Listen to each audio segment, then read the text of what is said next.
제가 1년에 같은 제목 또 같은 본문의 설교를 2번 정도 합니다. 그러니까 이제 그렇게 하는 설교들이 있습니다. 그게 뭐냐 하면 우리 교회의 핵심 가치와 관계되어 있는 설교들입니다. 이 설교는 작년 9월 18일 날 했던 여러분들이 다 기억하고 계시겠지만 그날 우리는 친교 공동체라는 제목으로 함께 설교했던 내용이기도 합니다. 물론 그렇다고 설교 내용을 똑같이 한다는 얘기는 아니지만 우리가 이 친교에 대해, 코이노니아에 대해서 오늘 함께 나누려고 합니다. 먼저 우리 교회가 핵심적으로 생각하고 있는 5가지 사역 한번 따라 하실까요? 예배, 교육, 선교, 봉사, 친교. 이 5가지는 제가 목회하는 한은 계속해서 반복적으로 이 일들을 할 것이고 우리 교회뿐 아니라 이 땅에 있는 모든 교회가 늘 하고 있는 일이고 또 사명감을 가지고 실행하는 가치들이기도 합니다. 이게 교회가 세워져 있는 중요한 목적이기 때문에 그런 것이죠. 그런데 오늘은 이 중에 이제 코이노니아, 이 교제라고 하는, 친교라고 하는 이 시각을 가지고 함께 한번 사역을 볼 텐데요. 전 이렇게도 보여집니다. 예배라고 하는 것은 하나님과 친교하는 것이다. 교육은 다음 세대, 배우고 가르치는 다음 세대와 친교하는 것이고 선교는 불신자와 교제하는 것이다. 친교하는 거죠.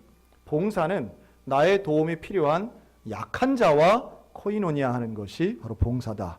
이런 시각으로 본다면 친교는 단순히 나의 즐거움이나 혹은 나의 시간 때우기용에 무슨 남과 같이 노는 거니까 안 해도 되지 이런 차원이 아니라 수직적인 친교는 하나님과의 연합이고요. 수평적인 친교는 교우 간의 연합이니 이것이 온전히 이루어질 때 건강한 교회가 될 줄로 믿습니다. 얼마 전에 최근에 우리 교회에 새로 등록하시는 분들이 많이 계십니다. 그런데 얼마 전에 등록하신 여자분인데요. 이분하고 이제 서로 이제 교제를 하는데 뭐라고 하느냐 하면 이분은 지금까지 40년 넘게 살아오면서 단 한 번도 교회를 나오신 적이 없다는 거예요. 왜 안 나오셨습니까? 그랬더니 이분 얘기가 왜 그랬는지는 모르겠는데 정확한 때나 경험의 사건은 모르겠는데 자신의 마음에 교회에 대해 부정적인 마음이 있었다는 거예요. 그러니까 교회가 좀 안 좋은데 라는 인식이 있고 또 교회 다니는 사람, 특별히 목사들에 대해서 부정적인 생각을 가지고 있더라는 거예요. 왜 그런지는 모르고 아는 목사님은 한 명도 없는데 그런 생각을 가지고 있었다는 거죠. 그러니까 갈 기회가 없었던 거예요. 자, 여기서 2번째 질문. 그런데 오늘은 어떻게 오셨습니까? 그랬더니 이분 얘기가 그거예요. 이 언니가, 이제 우리 교회 집사님이에요. 이 언니가 우리 교회 한번 가자고 하는데 나는 이 언니의 말이 신뢰가 가더라는 거예요. 평소에 하는 행동이나 또 말이나 언행을 볼 때에 이 언니가 하는 말은 그래도 신뢰가 갔는데 이 언니가 가자고 하니까 따라왔다는 거예요. 자, 그럼 3번째 질문. 와보니까 어떻든가요? 그랬더니 이분 얘기가 그거예요. 뭔진 잘 모르겠는데 좋았습니다. 그리고 뒤에 또 붙인 한마디. 목사님도 되게 좋은 분 같아요. 생전 처음 본 분인데 저한테 왠지 좋은 분 같다. 그러니까 그 언니 집사님이 우리 목사님 자랑을 하는데 우리 목사님은 진짜 예수님을 사랑하는 분이고 저랑도 그렇게 잘 안 모르는데 분이고 막 이러시잖아요. 그래서 제가 참 고맙다 생각을 했어요. 여러분 그러면서 든 생각이 있습니다. 말은 안 했지만 생전 처음 와보니까 교회가 괜찮아 보이고 사람들도 괜찮아 보이는데 1년 지나고 2년 지나고 10년 지나도 계속 괜찮아만 보일까요? 여러분 교회에는 좋은 사람만 있어요? 내 마음에 안 드는 안 좋은 사람도 있어요. 확신을 가지고 또 안 좋은 사람이 있다고 또 그러시네. 우리 교회는 천사만 있어요? 아니면 사람들이 있어요? 사람들이 있어요. 그저 천사만 있고 문제가 하나도 없고 누구와 얘기해도 야, 세상에 이런 좋은 사람이 있네, 세상에 이런 친절한 사람이 있네 하면 참 좋겠는데 그렇지 않다는 거예요. 제가 말은 안 했지만 기도했습니다. 하나님, 이 좋은 게 오래 갔으면 좋겠고, 또 하나는 분명히 안 좋은 때가 올 텐데, 분명히 안 좋은 때가 오고 이럴 줄 몰랐다, 교회 다니는 사람이 저럴 줄 몰랐다 할 때가 분명히 올 텐데 그때를 이겨낼 수 있도록 그 전에 믿음 허락하여 주옵소서. 분명히 옵니다. 저도 그렇게 생각을 했으니까요. 교회는 착한 사람만 있는 줄 알았어요. 신학교에는 다 천사만 있는 줄 알았어요. 어우, 진짜 이상한 사람 많은 곳이 신학교더라고요. 물론 그렇다고 해서 저는 아무리 문제는 있지만 교회가 세상보다 못하다고 믿지는 않습니다. 여러분, 그런 말은 너무 쉽게 하시면 안 됩니다. 어떤 분은 너무 속상해서 하는 말인데, 야, 교회가 세상보다 더 그래, 믿는 자가 뭐 불신자보다 더 못됐어, 뭐 이런 말들 이렇게 쉽게 하시는 분들이 있는데요. 여러분, 그런 말은 서운하시더라도 속상하시더라도 입 밖으로는 안 꺼내시는 게 좋습니다.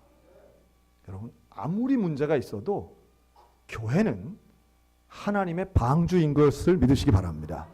그러니까 우리가 교회는 사실은 궁전이나 무균실이 아니라 방주라는 말이 있어요. 균이 하나도 없는 무균실이 아니라 방주의 방주. 노아의 방주는 그 안이 깨끗했어요, 지저분했어요? 왜 그렇게 지저분합니까? 온갖 동물 다 있는데 그 안이 어떻게 깨끗하겠어요? 소리 나고 냄새 나는 곳이었어요. 아주 시끄럽고요, 너무너무 힘든 곳이었어요. 방주는 편안하고 안락한 유람선이 아닙니다. 노아의 방주는 그 안에서 하루 종일 동물들 배설물 치우고 그 안에서 하루 종일 일하는 힘든 곳이에요. 불평이 입 밖으로 늘 나올 수밖에 없는 불편한 곳이에요. 그리고 게다가 바다 위에 있어요. 울렁울렁 되는 거예요. 어디 나가서 놀지도 못해요. 그 안에 꼭 갇혀 있는 거예요. 그러나 나가면 죽는 겁니다. 안에 있는 게 싫어요. 안에 있는 게 답답해요. 안에 있는 게 어찌 보면 원망이 나올 때가 있어요. 이럴 줄 몰랐다. 이렇게 힘들 줄 몰랐다. 그러나 그곳에 구원이 있는 줄로 믿습니다. 어찌 보면 교회가 좀 그런 면이 있습니다. 제가 말하는 교회는 소양 교회만 이야기하는 건 아니에요. 땅에 있는 모든 교회를 얘기합니다. 여러분, 교회 분명히 문제가 있습니다. 교회가 분명히 안타까운 게 있습니다. 사람이 모여있기 때문에 그래요. 여러분, 초대교회는 어땠을까요? 초대교회는 성령 충만하고 은사가 드러나고 사람들이 유무상통이라고 그러죠. 내 것을 아깝지 않게 내놓고 물질을 나누던 그런 곳이니까 문제가 하나도 없었겠다. 정말 그랬을까요? 성경에 쓰여있는 문제만 봐도 문제가 늘 있었어요. 참 아름다운 장면도 많아요. 자기 걸 가져옵니다. 그래서 내 소유를 아깝지 않게 다 내놔요. 그러면 사도들이 그것을 필요에 따라 나눠주는 거예요. 얼마나 아름답습니까? 그런데 그런 아름다운 공동체 속에서 아나니아와 삽비라가 나오는 거 아닙니까? 자기의 욕심 때문에 거짓말을 하고 결국 죽음의 심판을 당해요. 어떤 고난과 어떤 핍박이 와도 다 견뎌냈던 초대교회입니다. 그런데 그런 가운데에도 사도행전 6장 1절에 보면 원망하는 사람들이 나옵니다. 헬라파 사람들이 원망하는 거예요. 왜 우리 과부들이 그 구제에서 예외가 됩니까? 왜 나눠지는데 분배하는데 왜 우리는 적습니까? 빠집니까? 왜 공평하지 않습니까? 라고 원망해요. 나쁜 사람은 별로 없는데 힘든 사람들은 많았다는 거예요. 나쁜 마음을 가지고 하지는 않는데 다 성령 충만하니까 잘해보려고 하는데 갈등이 일어나더라는 거예요. 여러분, 구경꾼은 싸우지 않습니다. 일하려는 당사자가 싸웁니다. 가만히 앉았다 가는 사람은 별로 그렇게 기분 나쁠 것도 없어요. 기분 나쁘면 떠나가는 사람은 구경꾼입니다. 그러나 일꾼은 그렇지 않아요. 멤버는 그렇지 않아요. 동역자들은 그 기분 나쁜 것을 사귀며 참으며 겸내하며 감내하며 일하는 사람들. 여러분, 그 모임이 교회인 줄로 믿습니다. 그런데 놀라운 것은요, 이 초대교회 베드로가 복음을 선포하고 사람들이 회개하고 세례를 받는데 하루아침에 몇 명이나 세례받았대요? 3,000명이나 받았답니다. 그리고 이 3,000명이 모이는 거예요. 여러분 3,000명이 잘 알지도 못하는 3,000명이에요. 이방인들이 포함이 되어 있어요. 여러분 모였는데 서로 짝 하고 모이니까 성령 충만하니까 서로 막 친하고 딱 맞고 아이고 여기서 짝 하니까 저기서 쪽 하고 뭐 이런 관계였겠어요? 지금 우리 이렇게만 모여 있어도 우리는 공통점이 많은 사람들이에요. 우리는 동일 언어권, 다 한국 사람이에요. 물론 외국인들도 계실 수 있지만 다문화 가정들. 또 우리는 다 강원도 사람이에요. 뭐 우리는 나이대도 뭐 그렇게 큰 차이 안 나고 다 비슷비슷합니다. 그런데 우리 서로 간에 원하는 것이나 취향이나 기질이나 선호도가 같아요, 달라요?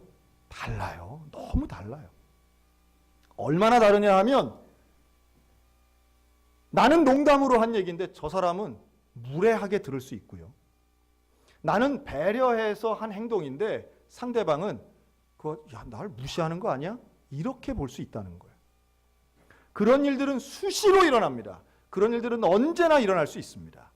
중요한 것은 우리의 마음의 태도와 또 우리의 마음이 우리의 영성에 정말 강력함과 깊음이 있어서 그 모든 것을 품는 사랑의 공동체가 될 때에 놀라운 코이노니아의 은혜가 넘치게 될 줄로 믿습니다. 사람들은 사람한테 상처받으면 그게 싫어가지고 그 다음부터는 아예 섞이지 않으려고 그래요.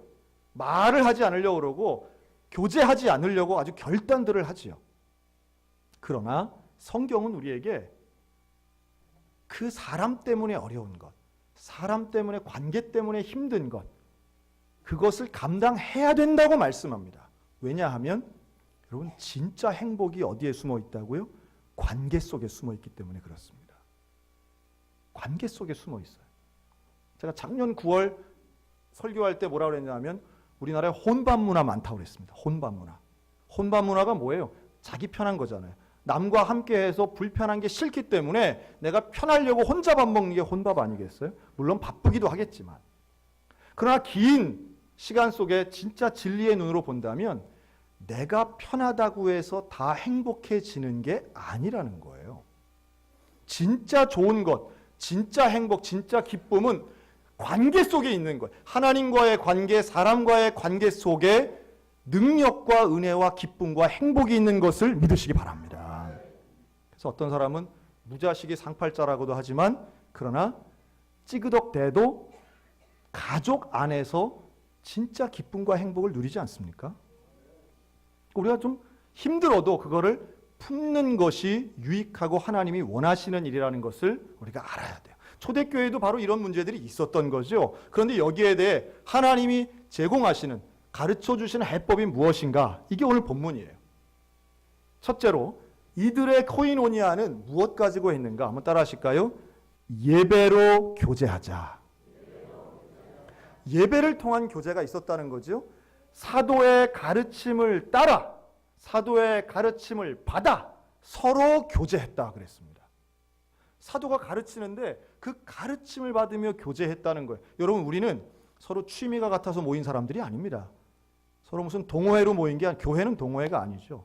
동호회적인 모임들도 교회 안에 여러 가지 있을 수 있지만 교회의 제일 중요한 것은 결국 예배를 드리며 사도의 가르침을 받으며 말씀 들으며 그 영적인 교제를 나누는 공동체라고 하는 거예요. 그래서 우리가 함께 모이는 이 공예배도 있지만 소그룹 예배에서 예배를 통한 교제가 얼마나 귀한지 몰라요. 그 대표적인 게 바로 구역 예배가 되겠죠. 여러분 사면 주보 사면 보면 우리가 구역 예배 보고가 있습니다. 우리 교회는 춘천 시내에 동네마다 다 구역이 있어요.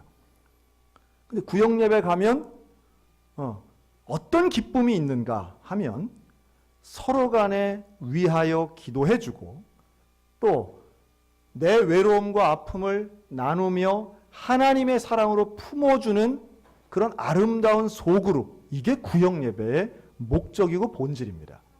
이걸 경험하면 세상 어디서도 줄 수 없는 기쁨이 예배 가운데 코이노니아를 통하여 경험될 줄로 믿으시기 바랍니다. 그러니까 가정 예배도 마찬가지예요. 여러분 가정 예배 드리면 애들이 귀찮아하고 힘들어하는 것도 있지만 제가 누누이 얘기 말씀드리죠. 아버지의 입을 통해 자녀들에게 예수님의 사랑을 말할 수 있다면 나는 아빠는 정말 예수님을 사랑해. 아빠는 진짜 하나님의 은혜가 감사해. 사랑, 감사, 기쁨. 여러분, 이런 단어가 부모의 입을 통하여 자녀에게 전수될 때에 그 가정 안에 사랑과 기쁨이 넘치게 될 줄로 믿으시기 바랍니다. 예배를 통해서 말씀을 나누고 예배를 통해서 기도를 할 때 이게 무슨 또 설교네 라고 힘들어할 수는 있겠지만 선포되는 말씀과 예배를 통한 코이노니아의 은혜가 가정을 사로잡을 때에 진짜 기쁨에 감격이 있다는 사실이에요. 여러분, 이거 경험하기를 사모하셨으면 좋겠습니다. 지금 대선 하고 있지 않습니까? 근데 어떤 후보가 될지는 모르겠지만 어쨌든 1번부터 5번 중에 이제 될 확률이 높다고 해요.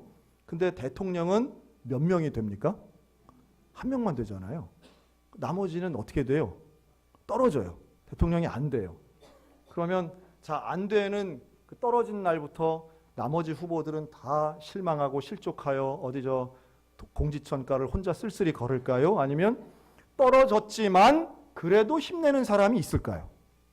자, 우리가 생각해 볼 때 누가 될지는 모르지만 제가 예언을 한번 합니다. 어떤 사람이 떨어졌지만 힘을 내서 하고 어떤 사람은 내가 대통령 선거 괜히 나왔네 하는 사람이 분명히 나오지 않겠습니까? 제가 예상하건대 아마도 이런 분은 내가 선거 괜히 나왔다 하는 분이 어떤 사람이 될 거냐 하면 선거 끝난 다음에 동지들이 뿔뿔이 흩어지는 사람들.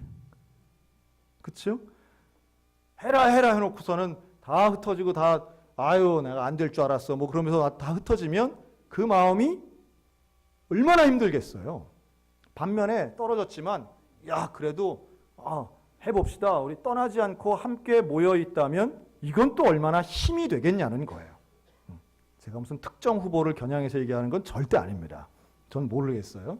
그런데 가정도 마찬가지입니다. 여러분, 가정도 행복한 가정은요, 부요한 가정이 아니라 관계가 성공한 가정이 행복한 가정입니다.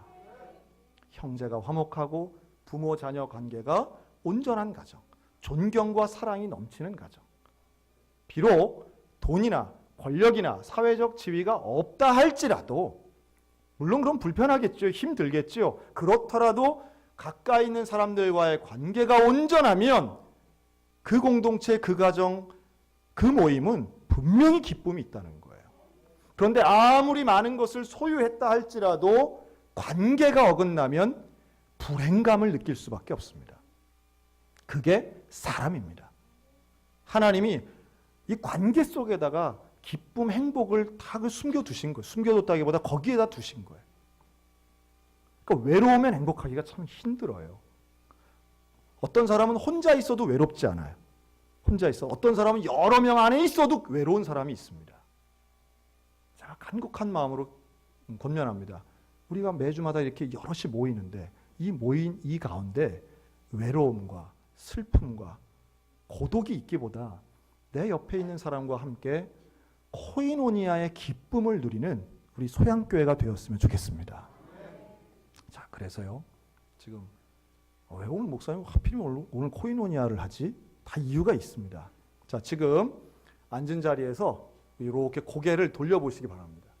고개를 돌리는데 그냥 돌리는 게 아니라 사람들을 한번 보세요. 저 사람을 보는데 의자 5개 이상 떨어져 있는 거리의 사람을 한번 보세요. 보시면 다 알아요? 모르는 사람이 많아요? 다 안다고요? 진짜? 권사님 다 알아요? 한번 세워볼까? 저쪽에 이름이랑? 저기 보면 제가 아주 최근에 놀라운 충격을 받았습니다. 우리 교회를 10년 이상 두 분 다 다니셨는데 최근에 서로 통성명하는 거 봤습니다. 이래서는 안 되잖아요. 이래서는 안 되잖아요. 누군지 궁금하시다면 안 가르쳐 드립니다. 자, 이 시간에 조금 분명히 불편해 하실 분들도 많으리라고 생각이 들어요. 특별히 30살 이하, 만 30살 이하 분들에겐 제가 미리 좀 사과를 드립니다. 이런 분들 이런 거 되게 싫어하거든요. 이런 거 싫어하는데 오늘 1년에 요거 딱 제가 2번 합니다. 2번 하는데 지금부터 1분 동안 내 바로 옆에 있는 사람이 아니라 조금 떨어져 있는, 좀 사람이 많기 때문에 좀 통로가 복잡할 수는 있는데요. 떨어진 사람, 또 아니면 내 바로 뒤에 있는데도 전혀 모르는 분 2명만 찾아가시기 바랍니다. 찾아가서 내 이름을 얘기하시기 바래요. 우리 피아노 반주를 좀 해주시고 딱 1분간만 하겠습니다. 우리 전부 다 자리에서 한번 일어나겠습니다. 2층도요. 다 일어나 주세요. 일어나셔서 2명만 찾아가셔서 반갑습니다 인사하고 내 이름은 무엇입니다. 요것만 하시면 됩니다. 어렵진 않은데 한번 용기를 내주시기 바랍니다. 자, 지금부터 출발.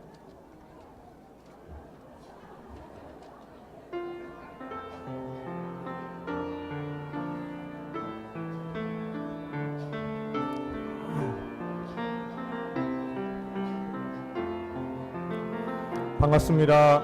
저는 우리 제일 문제는 역시 제일 문제는 직분자들입니다. 아는 사람이 더 신중하죠. 자, 한 명만 더요.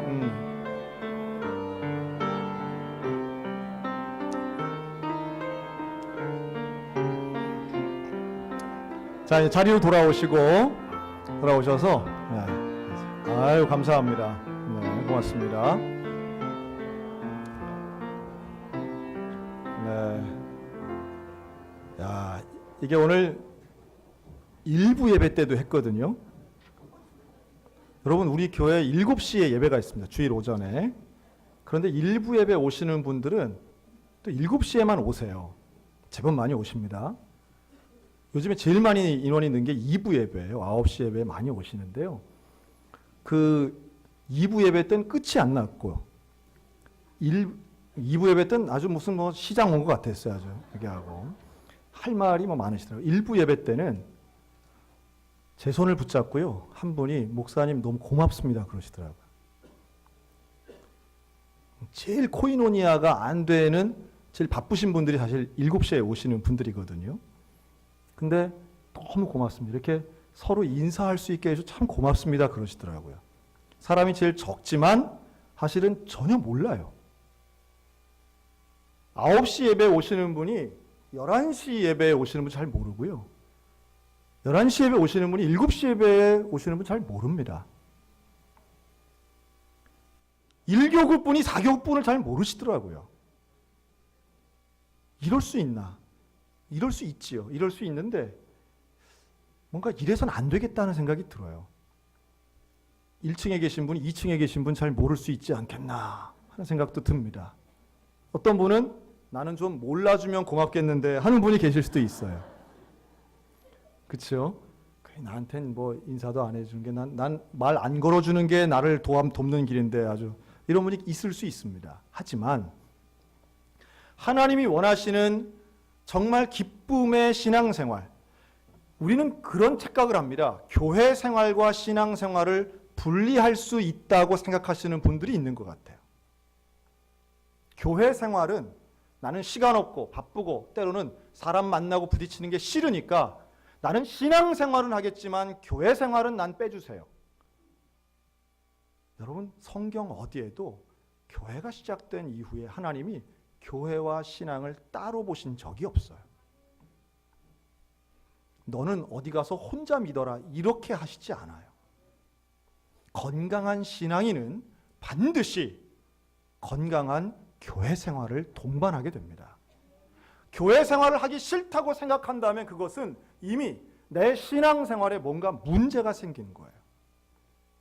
그리고 대부분의 그 문제는 관계 때문에 일어나는 경우들이 많습니다. 자, 그럴 때 일어나는 현상들 중에 대표적인 게 뭐냐 하면 만나기 싫은 거예요. 사람 만나기 싫은 거예요. 함께 밥 먹고 차 마시는 거 싫은 거예요. 상대하기 싫은 거예요. 그런데 초대교회는 열심히 뭘 했느냐 하면 떡을 떼고 음식을 먹은 공동체인 줄로 믿으시기 바랍니다. 여러분, 이거 좀 싫어도 부담돼도 어색해도 이거를 하셔야 됩니다.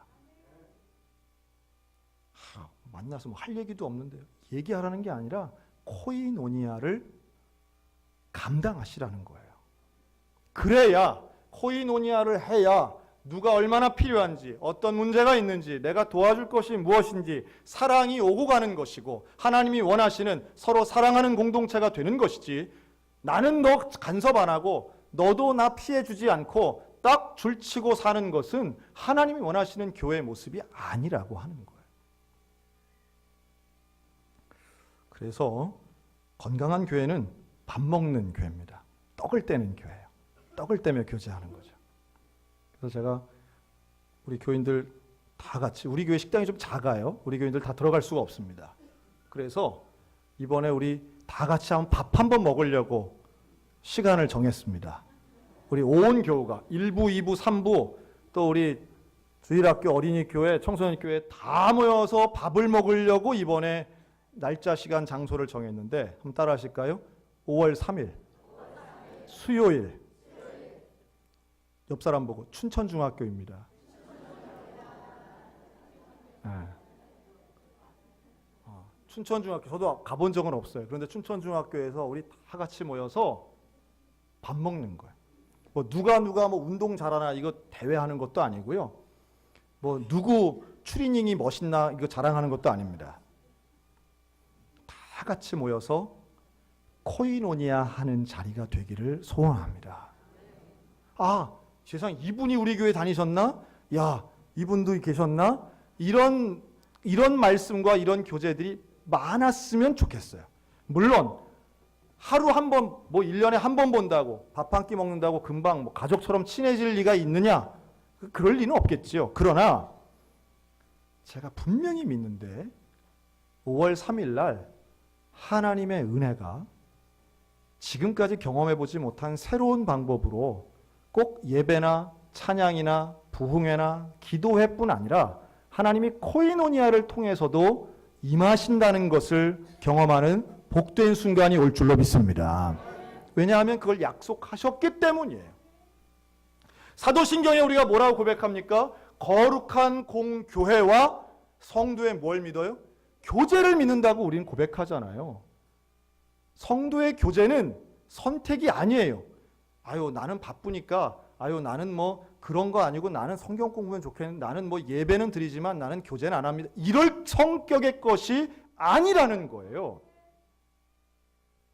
이것은 프로그램이 아니에요. 성도의 교제는 우리가 신앙을 고백하면서 믿음의 대상이 되는 것이고, 뭘 믿느냐 하면 성도의 교제에 약속하신 그 하나님의 약속을 믿는 것인데, 뭘 주시겠다 약속하셨냐 하면 성령을 주시겠다고 약속하신 것입니다. 그 약속의 말씀이 사도행전 2장에도 있는 거예요. 성령의 선물을 받는 것은 교회를 통한 하나님의 약속이에요. 예배를 통해서도 물론 성령 받고 은혜 받지만 거룩한 성도들의 아름다운 코이노니아를 통해서도 성령 받을 수 있는 줄을 믿으시기 바랍니다. 이걸 포기하지 않으셨으면 좋겠어요. 이거를 무시하지 않으셨으면 좋겠어요.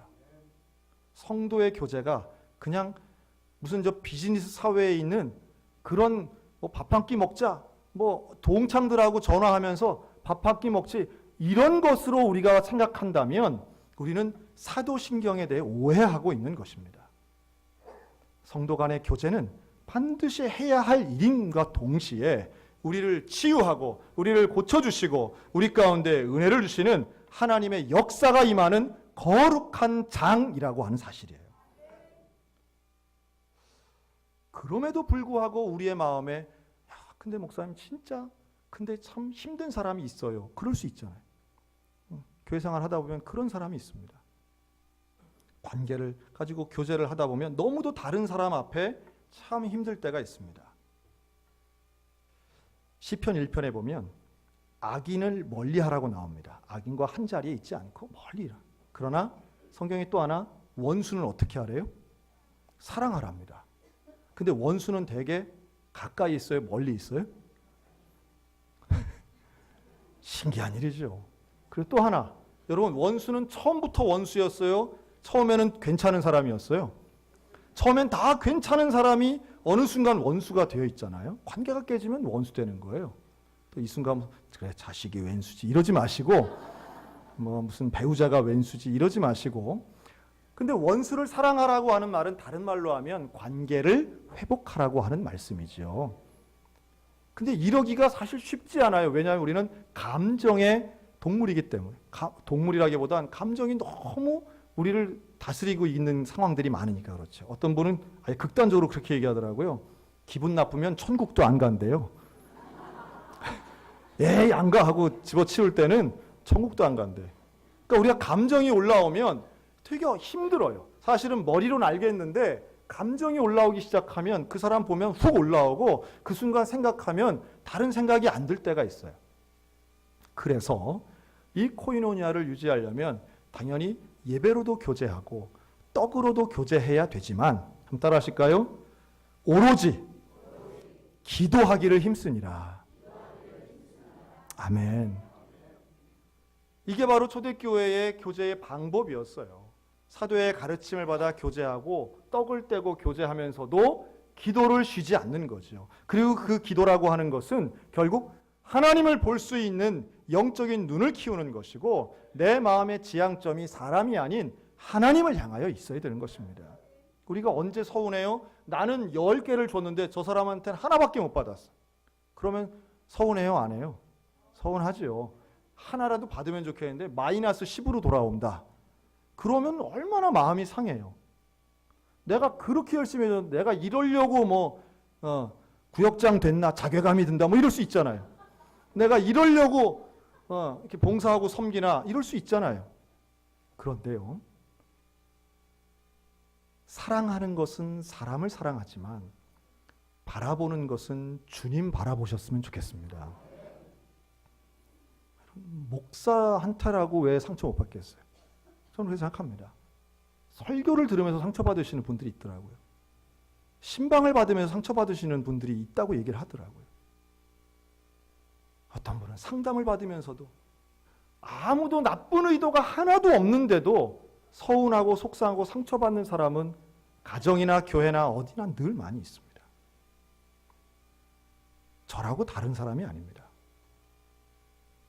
여러분, 사람을 바라보면 실망할 수밖에 없습니다. 그것을 이해하셨으면 좋겠어요. 그러나 예수님 바라보면 오로지 기도에 힘쓰며 하나님을 바라보면 사람이 어떻게 보이는가? 사람이 불쌍하게 보이기도 하고요. 나와 똑같은 존재구나 라고도 보이게 되고요. 기도하다 보면 결국은 내 마음에 안 드는 상대방의 약점이 아닌 나의 허물이 보이는 은혜를 경험하게 될 줄로 믿습니다. 그런 교회, 그런 가정이 사실은 건강하고 온전하게 클 수 있는 거고요. 그래서 이 원리, 기도의 원리를 그래서 포기하면 안 되는 거예요.